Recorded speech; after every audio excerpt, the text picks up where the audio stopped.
Thank you to the speakers from our last panel. Ladies and gentlemen, distinguished speakers and guests, a very good afternoon from Singapore, and I'll be taking over from my colleague, Dr. John Lu Saman. We remain in the thick of this year's annual conference hosted by the Middle East Institute within the National University of Singapore. Thank you for staying with us, and you'll be seeing fresh faces very shortly. In fact, they probably have appeared on your screen by now. My name is Clemens Che, and I'm a research fellow at the Institute, and I will be moderator for panel 2 in this conference. A reminder to our audience joining us that the 2022 edition of the conference is titled The Middle East, a New Arena for Asian Competition. And earlier, we had the pleasure of welcoming Senior Minister Teo Chee Hean for the opening address of this conference. In his remarks, Senior Minister Teo recognized the engagement with the Middle East by two Asian powers, both China and India, increases the potential for friction between the two. Also, moments ago, we also concluded panel 1, which dealt with the geopolitical implications of the two competing powers. The panel tackled the interests of the Middle East Quad formed last October, or what some may call the mini Quad, comprising the United States, Israel, and the UAE, United Arab Emirates, and whether such an initiative would in fact blunt China's influence in the Middle East. And here we are now at panel 2, asking what kind of impact the competition between Beijing and New Delhi would have on trade routes running from the Middle East, and also prompting spillovers onto other parts of the world, including our region here, Southeast Asia. So on the one hand, China's BRI, Belt and Road Initiative, has left an extensive economic footprint in the Middle East, particularly through a number of bilateral high-level diplomatic agreements known as the CSPs, the Comprehensive Strategic Partnerships. And on the other hand, India is no newcomer to the region, to the Middle East, tracing back to its historical role in the region. And under Prime Minister Narendra Modi, there are clear signs of a greater foreign policy pragmatism that sheds previous traditions of anti-Americanism and non-aligned politics. Take the remarks of the Indian Foreign Minister S. Jaishankar, for instance, who at the first meeting of the Middle East Quad told his interlocutors that his country's ties to the US, Israel, and the UAE are among the closest relationships that India has. So the question now is, does increasing interest in the Middle East from both India and China bode well for the future, now that India has rolled out a national tech stack comprising a set of state-sponsored digital services that link electronic identity, payments, and tax systems? The country has now been turbocharged into the world as the third largest startup scene after America's own scene and China's. So what next for the supply chains? Will these be reconfigured to lessen the reliance of firms on China and in turn further attract those in search of an attractive manufacturing location? Will this push firms towards India instead? So how will Middle Eastern countries react? So here we are, and we are very, very pleased to host 3 experts answering these questions. So without further ado, please allow me to introduce our panelists. First up, we have Dr. Nasser Saidi, who is the founder and president of Nasser Saidi and Associates. His former roles include chief economist and head of external relations at the Dubai International Financial Center and executive director of Hokama, the Institute for Corporate Governance, and Mudara Institute of Directors, as well as the Minister of Economy and Trade and Minister of Industry of Lebanon between 1998 to 2000. He was also the first Vice Governor of the Central Bank of Lebanon for 2 successive mandates, and he is chair of the MENA Clean Energy Business Council, a member of the IMF's Regional Advisory Group for MENA, a member of the Advisory Board of the Official Monetary and Financial Institutions Forum, and also a member of the Advisory Board of the Lebanon Oil and Gas Head at the Oil and Gas Head of External Relations at the Dubai International Financial Center. Thank you. Also with us today is Professor Saroj Kumar Mohanty, serving at the Research and Information System for Developing Countries, RIS, a New Delhi-based think tank supported by India's Ministry of External Affairs. He has been working on issues related to trade and development. Recently, he was a part of the committee to negotiate with the Gulf Cooperation Council countries for a free trade agreement with India.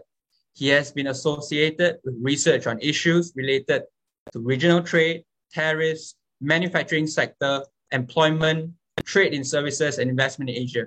He has directed and coordinated a number of cross-country studies relating to bilateral and regional FTAs, global value chain, implications of mega regionals on excluded countries, and food processing industries. At present, he's also engaged with the Islamic Development Bank to undertake research in specific areas, including the blue economy. Previously, he was teaching at Jawaharlal Nehru University and has published several papers in both national and international journals.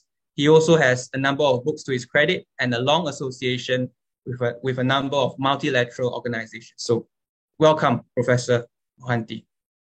And finally, we have Professor Xiao Geng, who is Professor of Practice at the Chinese University of Hong Kong, Shenzhen, and is Director of the Institute of Policy and Practice at the Shenzhen Institute of Finance. He is also founding fellow, founding president, and current chairman of the Hong Kong Institution for International Finance, and member of the expert groups for the advisory bodies of the Shenzhen and Hengqin governments.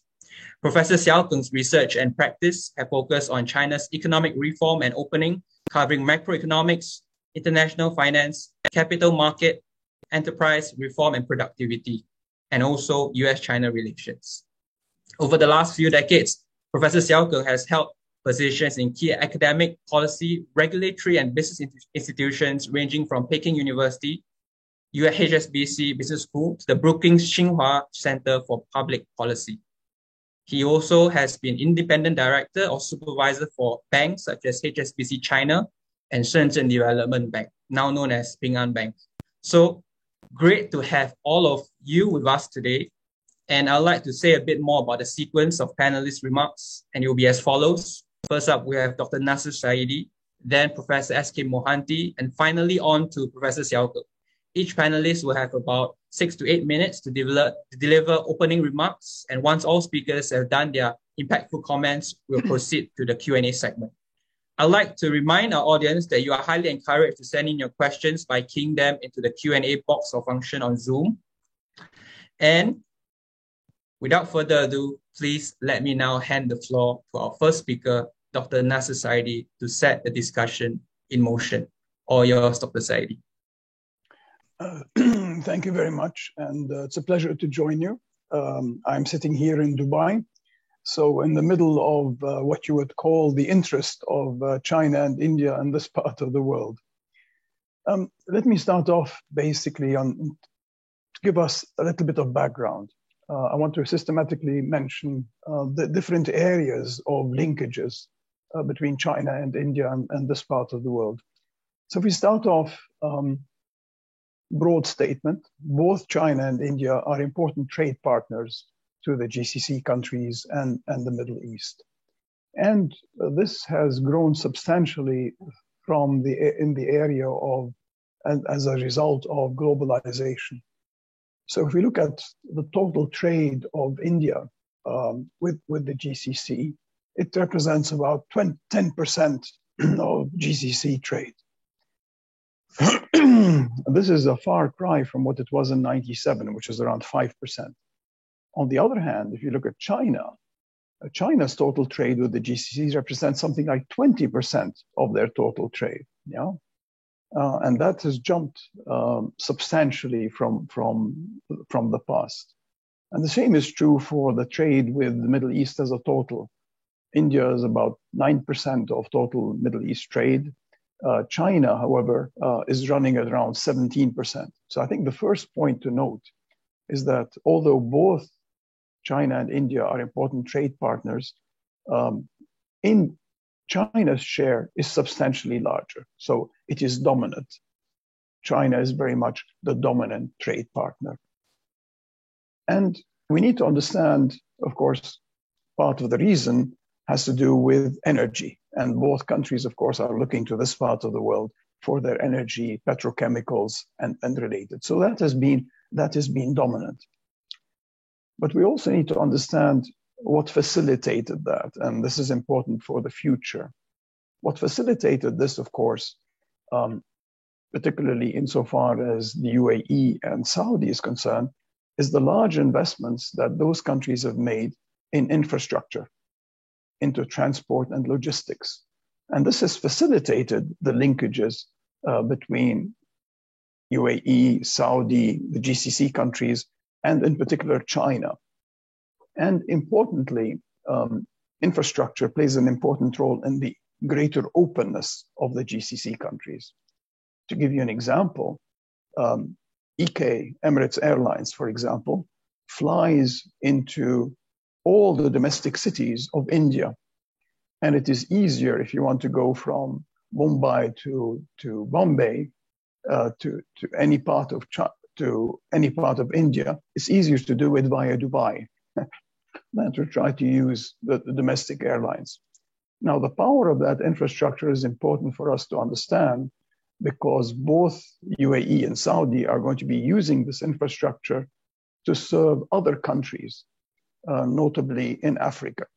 So I think one thing that we need to think of when we're thinking about this potential competition between China and India in this part of the world is, how does that give them access to Africa, which is certainly on the agenda of the GCC countries. Second point is the absence of trade agreements. We noted in the earlier session that there is now a free trade agreement between the UAE and India, but there is none with China or the ASEAN countries.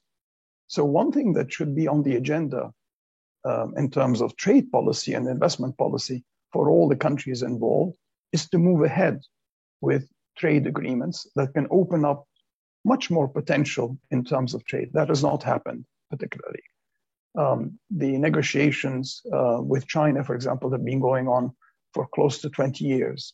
There is also discussion with ASEAN, but that should be on the policy agenda and could substantially increase the amount of trade.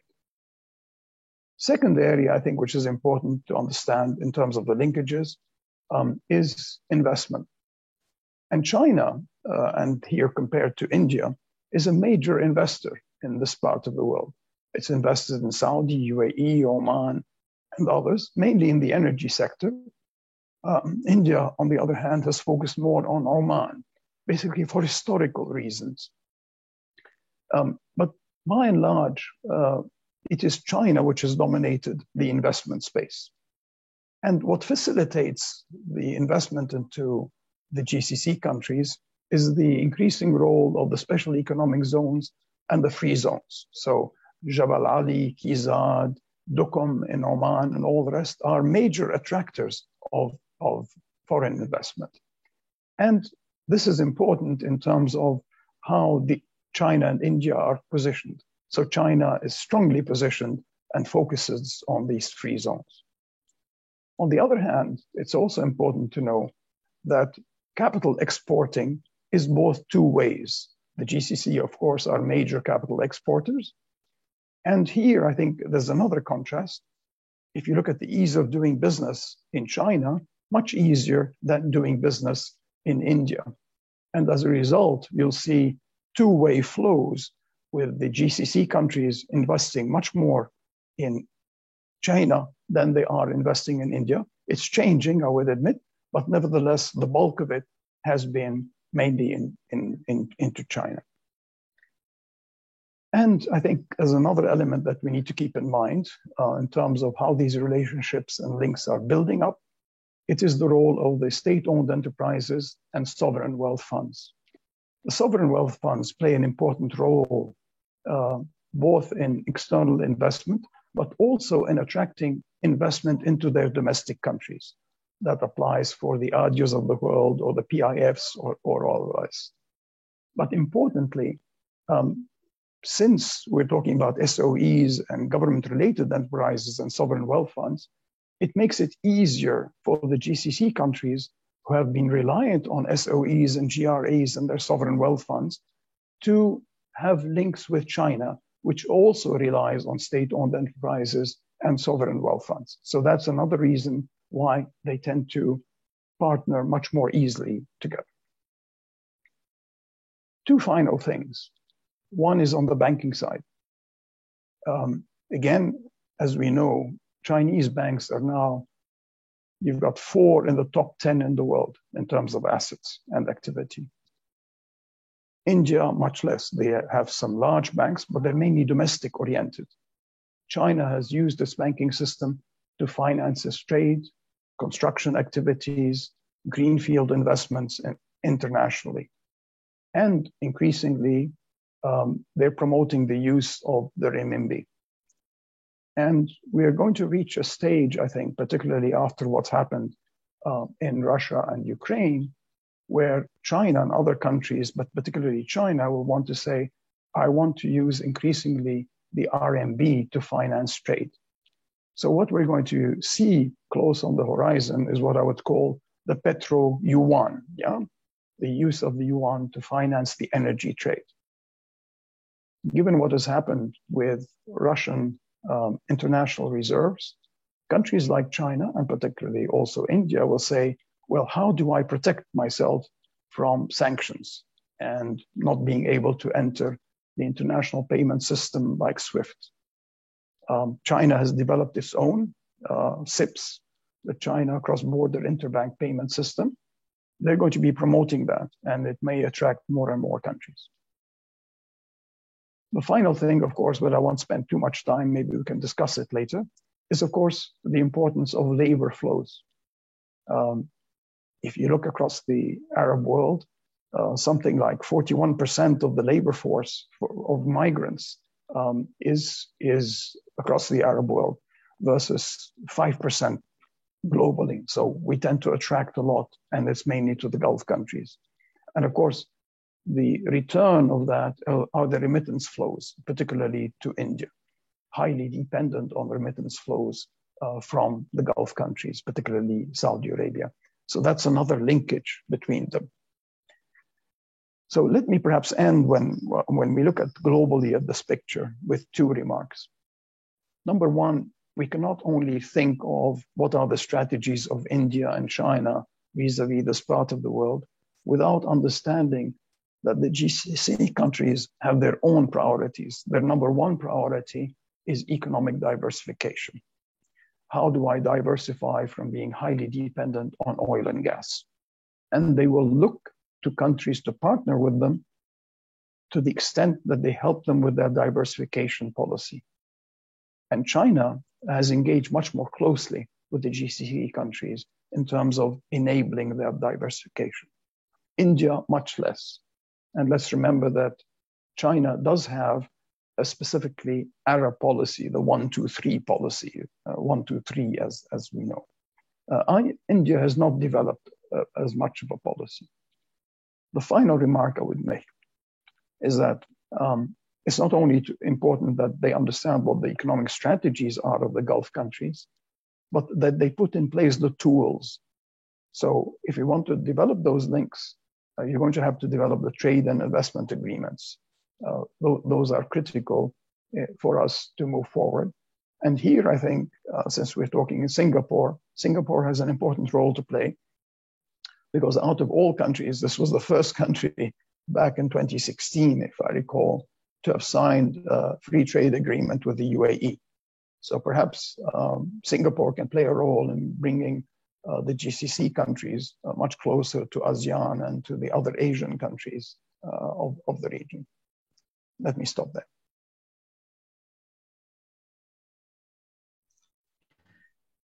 Thank you, Dr. Saidi, for setting the stage. And you were right that, with the free trade agreements, and I think our senior minister Teo, mentioned this in his opening remarks earlier. You raised several noteworthy points on the role of SWF, the sovereign wealth funds, energy trends, and financial flows, especially with the GCC portfolios, which I'm sure will resurface in the Q&A segment. Again, I remind our audience that feel free to put in your questions in the Q&A box. And now, please allow me to welcome Professor S.K. Mohanty for his remarks. Over to you. Thank you, Chair. I'm really grateful to Middle East Institute for inviting me to this gathering. My co-panelists, participants, ladies and gentlemen, I would like to make a brief presentation about the emerging development challenges in the Middle East and India and China. At the outset, I would like to say that Middle East countries are growing rapidly, particularly during buoyancy. With the onset of a recession, the growth pace declined to a large extent, and then the last 4 years, one can see the growth rate has become negative. So now there is a new change in the economic performance. So there is prolonged recession, which is there, which has very greatly affected the economies of the region. Particularly, the regional economies are monolithic in terms of their production in one sector, and the volatility in the prices really caused problems for these economies. Therefore, there is a need for change in the strategy, which is very much required. And now,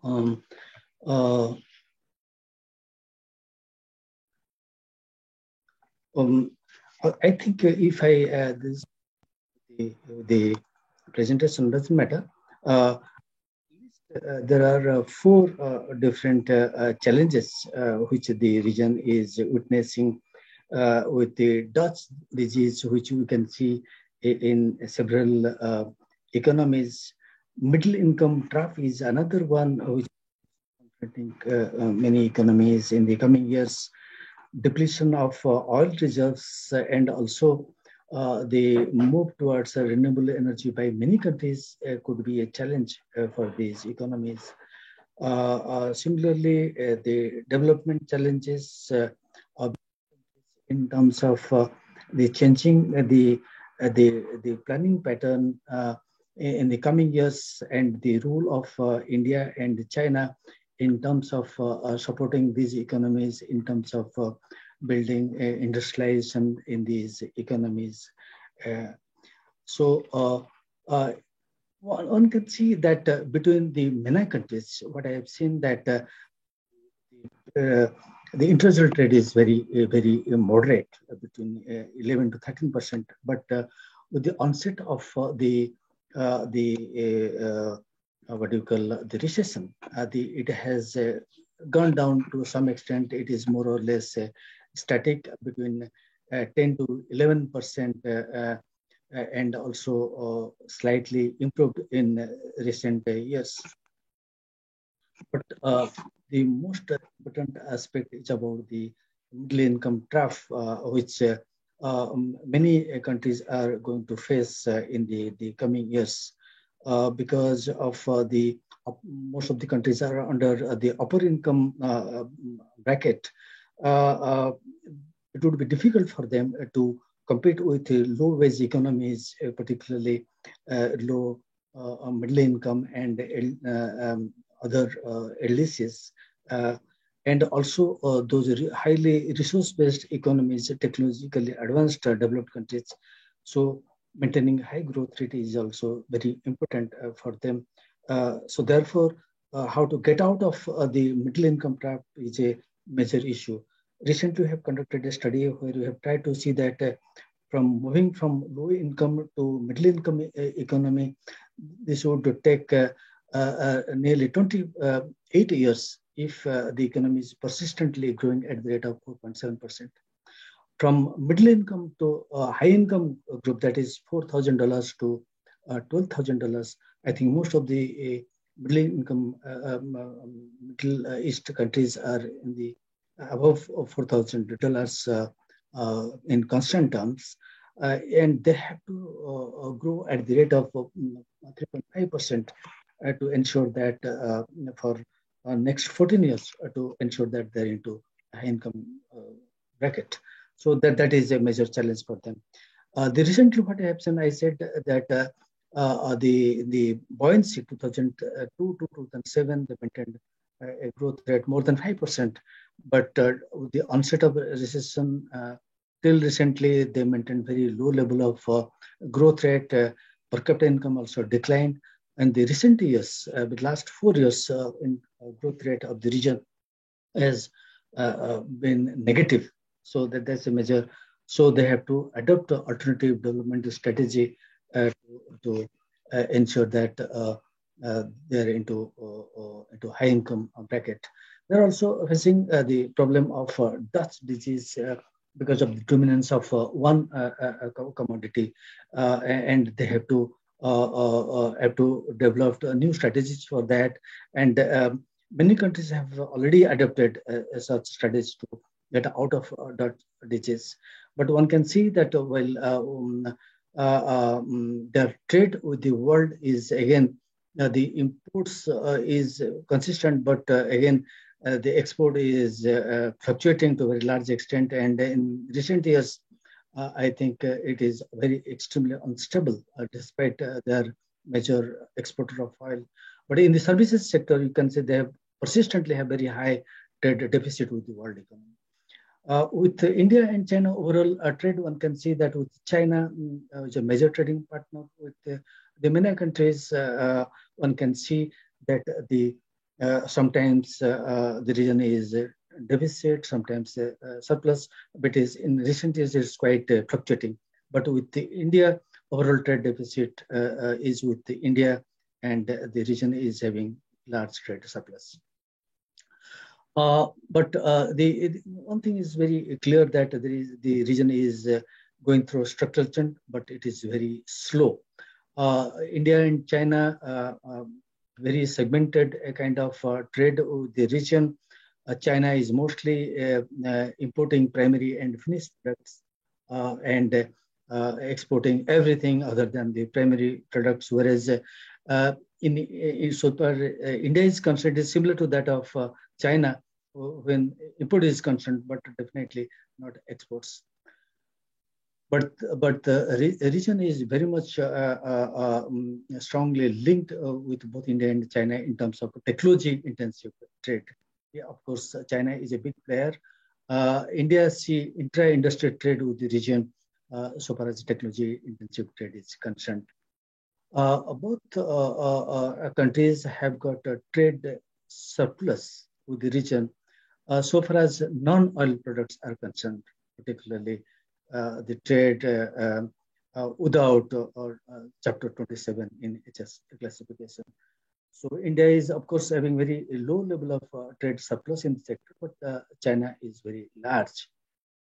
So if you look at the trade potential in both the regions, one can see that both China and India have got a large trade potential in number of sectors. Like the region has got large trade potential in both the countries. To coming to my last slide, that the Middle East countries, particularly MENA countries, have got very large potential to grow in future, but they were badly affected by the middle income trap, Dutch disease, and also the commodity prices, COVID, and the recent standoff between Russia and Ukraine added to the fuel. So what is Dr. Nasir said about diversification is required in the domestic news. I think it is very important that we move out of single commodity production to more diversified manufacturing sector. In investment, I think Dr. Nasir has very elaborately discussed about the FDI, but definitely India and China can play a major role in terms of improving total factory productivity and also in other areas. So for Middle East countries, both India and China can provide large market access for their manufacturing products. And at the same time, they added the funds they're receiving through export of oil, which is the main cause for the Dutch disease, may be parked somewhere else maybe India and China could be a good place. Thank you. Thank you very much.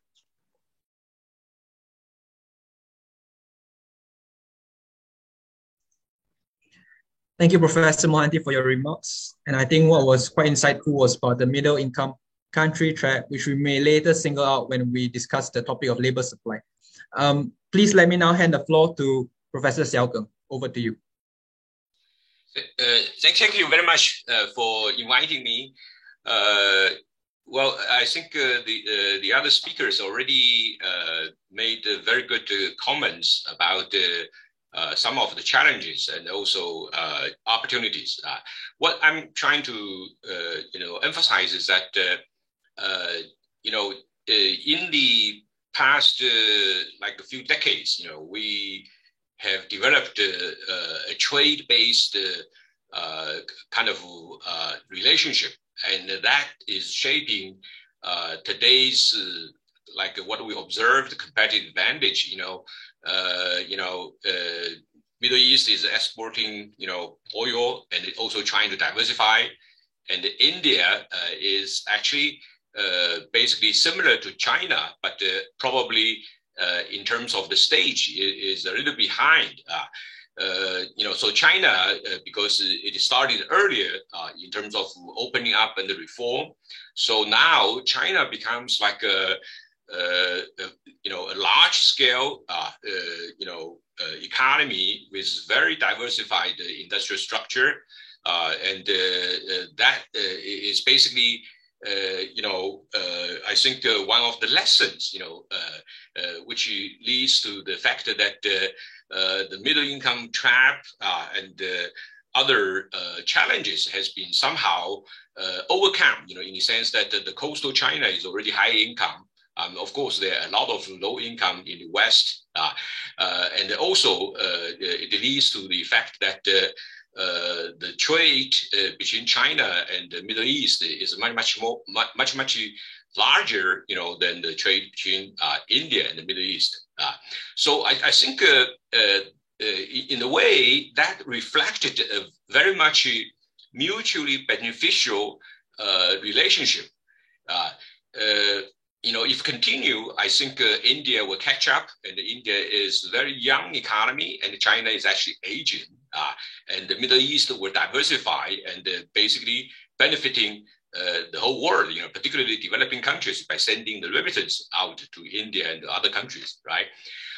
So I think this kind of good scenario, which we already experienced, is facing challenge, because we are now not just competing in terms of trade and the economy, which is fundamentally win-win. It's not zero-sum game, right? So now we are spending a lot of effort on zero-sum game in terms of national security. The suspicion, among the major powers, China, United States, in a way reflected the insecurity of both China and the United States. The two big countries, if they work together, nobody can challenge the G2, China, United States, if work together, right? But if they are starting to kind of fighting each other, and then that will make the whole world, terrible, because the national security have no solution. It's a zero-sum game. It's actually negative-sum game, right? So that's the issue we are facing. And then there's another third issue. Trade actually is mutually beneficial, and we are enjoying the fruits, in the last few decades. But now, we face the challenge of fragmented trade, which will increase the cost of R&D, the cost of, building the infrastructures, particularly those linking infrastructures, because if you have national security concern, sorry, it's interrupted, but it restarted. So I think then it comes to, that's something I think, in my view, competition is always good if it is win-win. And in that sense, we are in a very good, we face a very good opportunity, in the sense that we are now really living in a global village. So United States and China and India and the Middle East actually are checking each other, because as I mentioned, I remember, Joseph Nye mentioned the diffusion of power, which is actually happening. Small countries, can have big power, in certain areas. So I think, I think in the future, because we are, kind of constraining each other. So China or United States, I think in the future will never really become the only hegemon, or actually, other countries, India will catch up, will have tremendous power, influence the future international order. So I think that kind of competition, we work together to build better rules, so to actually bring back what we have enjoyed, the kind of economic competition. I think that's something we need to pay attention to, because otherwise, then the cost of R&D, if it's cannot be shared by a very big market like India and China together, or the whole world together, then if every country will have different standards, we have, fragmented blocks of supply chains, that's going to increase tremendous the cost of the economic activities in the future. So that, I think, in terms of competition in the Middle East, I think we should see from the angle that we should promote win-win trade, and trying to limit those lose-lose, kind of fragmentation of global trade, global supply chains. But how to do it? I think the point I'm trying to make is that we just look at the reality. Look at what China has been doing in the last few decades. It is basically focused on economic construction. But if there's shocks from like the US, in terms of national security, that will stimulate China to build more, weapons, military forces, and that is actually unfortunate. So in a way, if we look at the trade between China and the Middle East, the two sides has no national security concern, and they're mostly focused on how to improve the people's living standards and how to do trade, how to do investment. And you can see very clearly better results. But if you look at US-China, actually it's pretty good up until a few years ago. But even when US-China has conflicts, have trade war, still because trade is mutually beneficial, you have trade war, you hurt both sides. And that's why the US are considering now to basically eliminate those tariffs because of high inflation, right? And then if you look at the China and the India trade, actually has been doing very well. But somehow, because of those national security concerns, it is not growing, well. I will not say it's in a terrible situation, but we actually lost the opportunities. So I think by looking at all this previous experiences, I think there's a clear, direction, what we should do, right?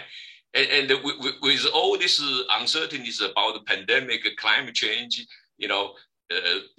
Ukraine war, geopolitical, sanctions, those, I think we should remind us, we should go back to the good days, even though it's very hard.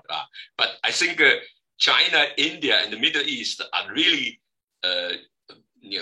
big powers in certain way. If you talk about oil, Middle East is a big power, right? If you're talking about the young population, the future of manufacture, and the digital, economy, India is a big power. So my sense is that sooner or later, we are going to wake up to say, forget about all this chaotic, national security. There's never absolute security. Even the foreign exchange reserves, are not safe. We should, tolerate certain kind of vulnerability, but work together to build our economy. With a strong economy, then you can really have the capability to build the national security, strengths. So that's my short remark. Thank you very much. Thank you, Professor Xiao-Keng, for your remarks. In particular, your point on the China, India, and the US serving as check and balance to one another is perhaps a re-entry point for our current discussion, and so is your point on national security concerns disrupting trade patterns. So we have now officially entered the Q&A segment. And again, I would like to remind our audience that you can key in your questions in the Q&A box. And let me tap on my prerogative as moderator to ask the first question. And of course, when we reference this to current events, and especially the Russian-Ukraine war, what are the implications for trade where China, India, and Middle Eastern countries are concerned? And I think I want to ask our panelists, on two different levels. First, based on the phenomena that we have witnessed so far, first, disruptions in food security, notably in wheat exports, for example, and also India issued an export ban, on that aspect, but also shifts in crude oil shipments, which all of you touch upon in one way or another. So what are your thoughts, based on these questions? Perhaps we should go back to Dr. Saidi first to begin. Sure. The important questions. The main issue, it seems to me, what are the lessons that we're going to derive from the Russia-Ukraine war? And potentially it could lead to a change in the energy map of the world. Russia is going to face declining markets in Europe. The United States will be the primary beneficiary of that. The United States will try to sell more gas, in particular, to Europe, along with arms. Now, Russia then finds itself with having to find markets for its oil and gas. Naturally, it will turn towards China. China will then have a choice to start buying cheaper Russian oil and gas. But of course, as was mentioned a bit earlier in other panels, and maybe in this one, China will have to guard itself as becoming too dependent on Russian oil and gas for exactly the same reasons as what happened to Europe. You don't want to be too dependent on one source of supply. The net result, I think, is going to be two things. One is increasing reliance on Gulf oil and gas, particularly from countries that can ramp up production quickly. That includes countries like Qatar. But second, I think we need to remember that new energy is going to become increasingly important in the decades to come as you start fighting climate change. So renewable energy, green, hydrogen in particular, solar and all the rest is going to become much more prominent in the years to come. And that will provide, I think, new links between the GCC countries and both India and China, and particularly China, given its dominance in terms of solar power. The countries of the Middle East are going to be shifting towards greater renewable energy themselves. That means they'll have more oil and gas to be able to export. And much of that will try to go towards Africa. I think that is going to be the largest increase in the decades to come, as well as to India and the rest of Asia. I think that's one implication. The other implication, I think, which is extremely important, is the consequences for your confidence in the international financial system and international banking system and the payment system. If you can be excluded from SWIFT, that cuts you off from the rest of the world. And it's not just payments, it means trade, finance, and everything that goes with it. And it would also include things like remittances. So I think one of the implications of what's happening in Europe is a rethink for all the countries, including in India, China, and the GCC countries, of whether they want to be continuously relying on something like SWIFT, or whether they will want to look at alternatives and particularly look at alternative currencies. The renminbi is becoming more and more international. So as I mentioned, I think the petro yuan is very much on the horizon. I don't know, I will not venture to say in how many years, but it's on the horizon. The Indian rupee may be not much of an international currency at the moment, but I certainly foresee that everybody is going to have to guard themselves against any potential sanctions. So I think those are some important lessons from what's happening today.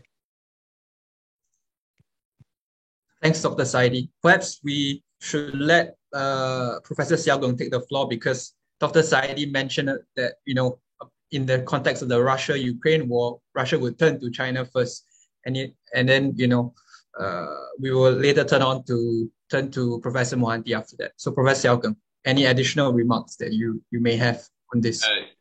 Thank you very much. Actually, I agree, almost entirely with Saidi. This is true. China is facing with very difficult choices. China does not want to, be presented as trying to help Russia. But China is really a big country. It needs energy, so it will import from, all countries. And trying to diversify, but definitely, I think Russia, because there's nowhere else to sell, so probably will increase, inevitably. But I think more importantly is the way China look at the international order, particularly the currency, which is really, really serious. And China's economy in terms of purchasing power is actually bigger than the United States. So far, China has no kind of restrictions on U.S. dollar. Even in China, U.S. dollar, it's like every household can use it. So this conflict definitely will remind China and also other countries how really to deal with the U.S. Because U.S. I think in the future all the countries will wake up and find out that we want the strong United States to lead, but we don't want to U.S. to abuse its privilege. As a leader, we listen to you because you are the leader. You lead us to something good, right? So this is really I think a turning point. We need to put some constraints on the misbehaviors as a superpower of the United States. You can find ways to sanction Russia, but you cannot weaponize the U.S. dollar in the scale of countries like China and other countries. So I think that's really the major challenge. Thank you, Professor Xiaogang. I think we'll hand it over to Professor Mohanty, because Dr. Saidi earlier mentioned about the importance of green energy. And of course, India has invested in manufacturing green hydrogen. And that's something that's also in the news. But also, what is something else in the news is that India has been buying discounted oil from Russia. So maybe, Professor Mohanty, you want to say a few things about this? Yes, I agree with both Dr. Saidi and Professor Jenning that the standoff between Ukraine and Russia has got very large implications for the global economy and also the Middle East. Of course, what we see from papers and that the most of the supply disruption, what we see in the area of oil, instead of vegetable oil, crude oil, and wheat. But the fact is that both Ukraine and Russia, they exported a large number of products, and they've got a very substantial kind of monopoly in the global market in nearly about 177 commodities. In case Russia, it is around 138 commodities where it has got somewhat very strong opposition globally. And in case of Ukraine, around 34 commodities. And if you combine both the list, it will come up to 177 products. So therefore, those countries across the globe using these commodities, they will be the brunt of the global disruption of supply in terms of rise in prices. So that we can see that if we estimate, a rough estimate we have done, that if you take note of these products, of course, the impact would be different for different products. If you take those variations, the world economy, it would cost nearly $1.65 trillion to the world economy. And the impact would be different for different economies. For example, in the MENA region, some of the countries which will be affected in a moderate way could be Saudi Arabia, United Arab Emirates, Egypt, some of the countries which will be very adversely affected. They could be the state of Palestine, Kuwait, maybe Maracas, Morocco, Tunisia. These are the countries which will be affected the most. That way, many countries in Europe, for example, UK, France, Italy, they will be affected moderately, including that of US. And many southern West European countries will be affected least because of this. India and China also have estimated that would show very low level of effects on them because of the Ukraine standoff. So the impact would be there for at least 2 years for the world economy, as we have seen such major global shocks in the past. So that's the general overview of that how it would be affecting the world economy and in Europe, which will be affected to a very large extent for 34 major commodities. So that's how the world economy is today because of the standoff between Ukraine and Russia. Thank you. Thanks, Professor Mohanty, for your remarks. We have a question from the floor from my colleague who's a senior research fellow, Asif Shuja, and he has a question for Dr. Saidi, and he asked, exclusively in the economic domain, which is more preferable to the Gulf states, India-China competition or India-China cooperation? And I think that's probably taking into account the fact that you talked about economic diversification earlier on. So I think I'll hand that question to Dr. Saidi, but before we go over there, I'd like to hand the next question to the other two panelists, Professor Siaw and Professor Mohanty, on labor supply. The question of this supply and remittances, especially when South Asia has been a long-standing source of labor supply to, for example, the Gulf states, while the UAE, for example, holds a sizable Chinese community. So what are the prospects, for this labor mobilities, but also people-to-people movement? And I say that in terms of tourism. So we'll reserve that question for Professor Siaw and Professor Mohanty after Dr. Saidi takes the question on the Gulf states and their diversification plans and the China-India question in there. So over to you.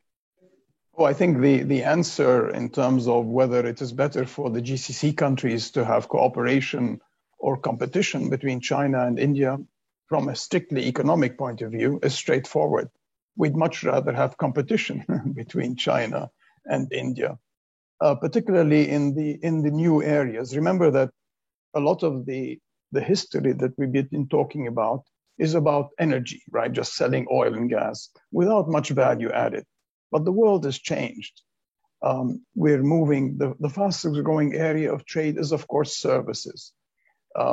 So from the point of view of the GCC, you want to be able to go into new areas. You want to have more product complexity. You want to be able to participate fully in global supply chains.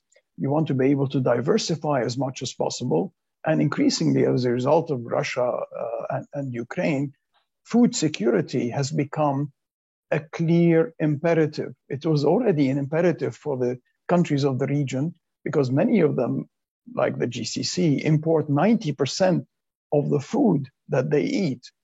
So any threat to food security means that you have to start diversifying your sources of supply, which is why many of the GCC countries have gone into East Africa, into Sudan, into Ethiopia, etc. And that trend will continue. But certainly competition, particularly in the technology side, between India and China will serve the GCC countries. I'd much rather have competition on the IT side in terms of fintech, in terms of payment systems, in terms of AI, digitalization, all the better. And remember, an interesting thing that happened when the US had started its digital Cold War with China with respect to Huawei and others, the GCC did not take sides. They kept on Huawei and Huawei systems and involving them. I think that illustrates very well the stance, I think, of most GCC countries. Again, diversification is extremely important, particularly if you're an importer of the technology, right? You don't want to get stuck with just one system because then you're liable to be, let's call it, blackmailed. So you don't want to live with that. So greater competition serves the GCC countries. Thank you. Thanks, Dr. Saidi. Over to you, Professor Siao-Tung. Well, I think in terms of migration, from Chinese point of view, China actually have a problem of how to diversify the rapidly increasing wealth. So most Chinese, they have R&D, domestic, onshore assets. So there's a very important, force, which is working, trying to have overseas offshore assets. And that means investment. So I think investment would be a very strong driver.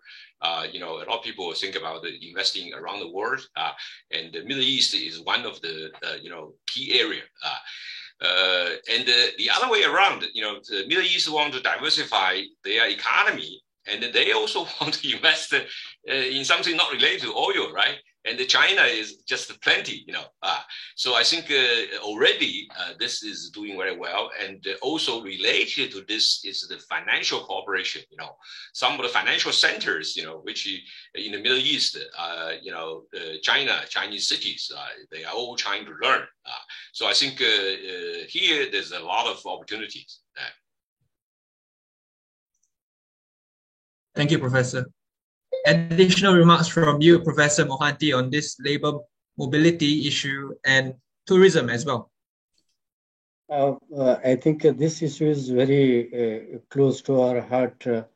Our strong relationship with the Middle East countries is with the labor movement. So when you talk about labor movement, it is both blue-colored and white-colored labor movement. So what we have seen over the years that India has very increasingly benefited from the labor movement that we saw in the past several decades in terms of a rise of remittances to the country is quite valuable in terms of supporting our the savings rate. But now we have made a lot of efforts in terms of improving the quality of labor force, which is very much required domestically, and also very much into the mode 4, which is white-colored labor movement, particularly of natural persons. So since Middle East is now diversifying the way Professor Dr. Saidi said that which Middle East is very much in the process of diversification that we have seen in Dubai, which is now moving out from the traditional oil sector to more financial hub for the region and one of the most important hubs for the world economy. There is increasing demand for the mode for particularly IT professionals. So now there is a quantitative change, qualitative and quantitative change from blue-colored labor migration to white-colored migration, and also in terms of their tenure. I think the average tenure is slowly reducing because of increasing participation of white-collared migration to these economies. Thank you. Thank you, Professor Mohanty. So it's almost 6 now over here. So we have time for just one more question, if I may.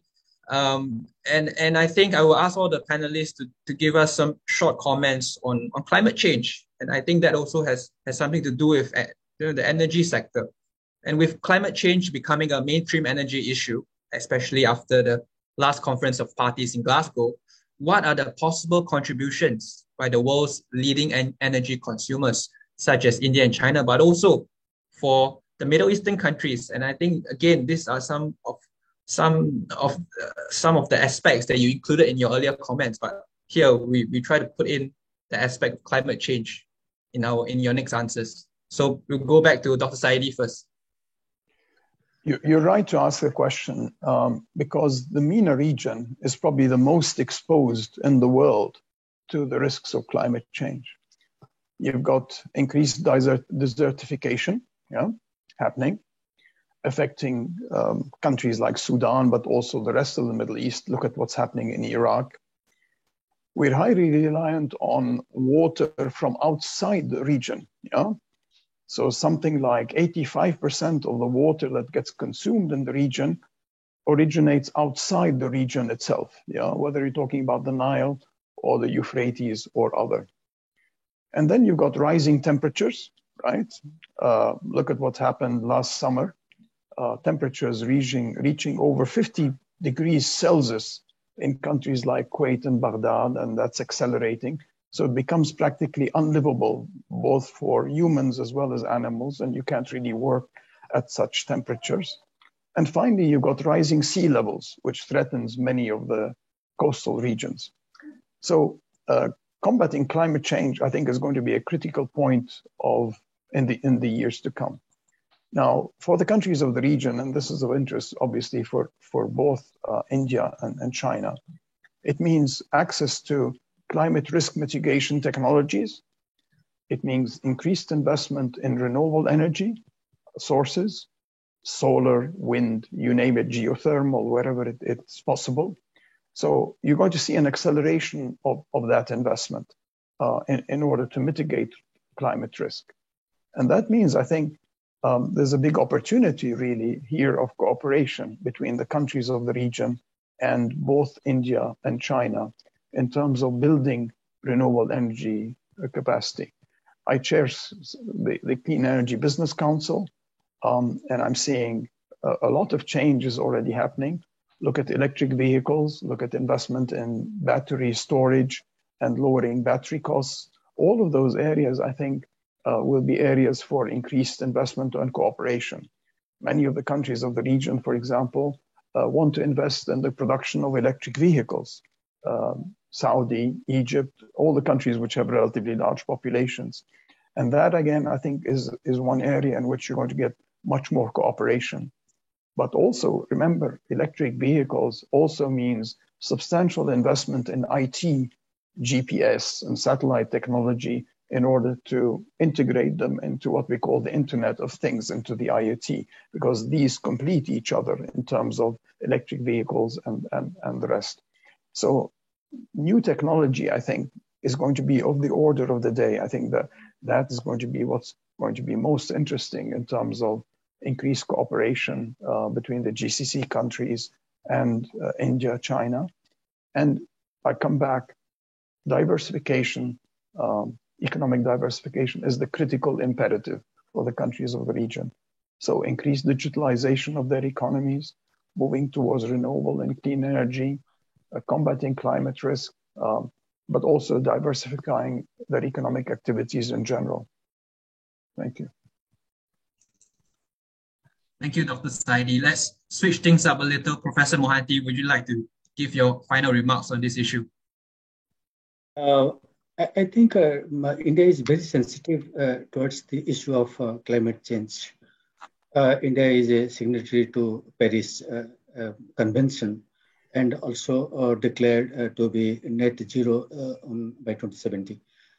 So now we have initiated a number of programs to really reduce our dependence on the fossil oil, particularly in terms of promoting as a major partner of International Solar Alliance, and also in a very major way, we're trying to promote solar energy in different parts of the country. And also we're into very much the renewable energy, particularly we're also very gradually focusing on ocean renewable energy, and also to some extent we have now initiated new program on green hydrogen. So the preliminary reports that what we have seen these days that we have got a very large potential in green hydrogen. We are in discussion with you on this and on the adverse effect of the climate change is very much evident in India and in South Asia, and also we can see in other parts of the country, including MENA region, particularly a rise of the sea level, erosion of soil are some of the features that we see very often these days. Very unexpected natural calamities are very much there, and therefore India is very sensitive towards that. India is also very adversely affected because of the climate change. So we have also have a lot of research and development in this area in terms of promoting not only in terms of developing different sources of energy, but also to undertake research in deep sea, ocean, and also in Antarctic areas.